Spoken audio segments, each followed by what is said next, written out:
Hello all. In this video we are going to discuss about the Regulating Act of 1773. The Regulating Act of 1773 was passed by the British Parliament to control the territories of East India Company, majorly in Bengal. This act was passed due to the misgovernment of British East India Company that introduced a situation of bankruptcy, and the government had to interfere with the affairs of the company. As we all know that the British East India Company was controlling Bengal, but हुआ ये था कि company लगातार खा रही थी और company के जो बाकी ऑफिशियल्स थे वो सब फ़ायदे में हो रहे थे। तो जब ब्रिटिश गवर्नमेंट को इस बारे में पता चला तो उन्होंने एक नया एक्ट बनाया, रेगुलेटिंग एक्ट ऑफ 1773, जो कि कंपनी के अफेयर्स जो इंडिया में वो क्या क्या काम करेगी तो उसको वो रेगुलेट करेगा। The Regulating Act of 1773. Reasons for the passing of Act. The East India Company was in severe financial crisis and had asked a loan of £1 million from the British government in 1772.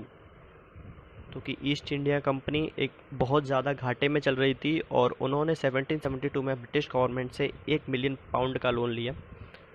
Allegations of corruption and nepotism were rampant against company officers. Company officers के against बहुत सारे आरोप लगे कि वो लोग भ्रष्टाचार कर रहे हैं भारत में और इसीलिए कंपनी घाटे में जा रही है। There was a terrible famine in Bengal where a huge population perished. Bengal में उस समय एक बहुत भयानक फैमाइन आया जिससे कि बहुत लोगों की डेथ हो गई उसमें। Lawlessness increased in Bengal. Bengal में लॉ बिल्कुल ख़त्म हो चुका था उस टाइम तक। और the dual form of administration instituted by Robert Clive was complex and drawing a lot of complaints.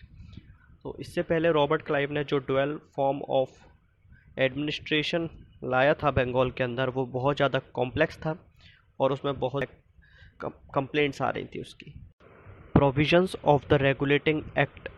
As per this, Warren Hastings was appointed as the Governor General of Bengal.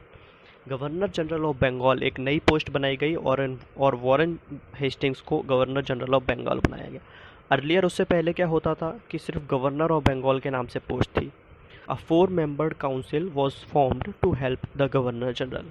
एक 4 member council बनाई गई जो कि governor general को assist करेगी उसके decisions में। The Governor General was the Chief of Military and Non-Military Affairs. He had the right to declare war and sign treaties. Governor general chief of military और non military affairs बना दिया गया और उसके पास right था कि वो किसी पर भी वॉर डिक्लेयर कर सकता था और किसी के भी साथ ट्रीटी साइन कर सकता था। This act also provided for the establishment of supreme court of Calcutta.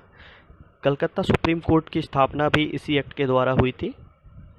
और the governor in council at Madras, Bombay were brought under the control of Bengal, especially in matter of foreign policy. तो जो मद्रास और बॉम्बे में governor council थी उनको बंगाल के under लाया गया और कोई भी फॉरेन पॉलिसी में उनको पहले बंगाल से परमिशन लेनी होती थी, तब उन्हें कुछ अपना काम करना होता था। The demerits of a Regulating Act of 1773. The Governor General had no veto power. It did not address the concern of Indian population who were paying revenue to the company.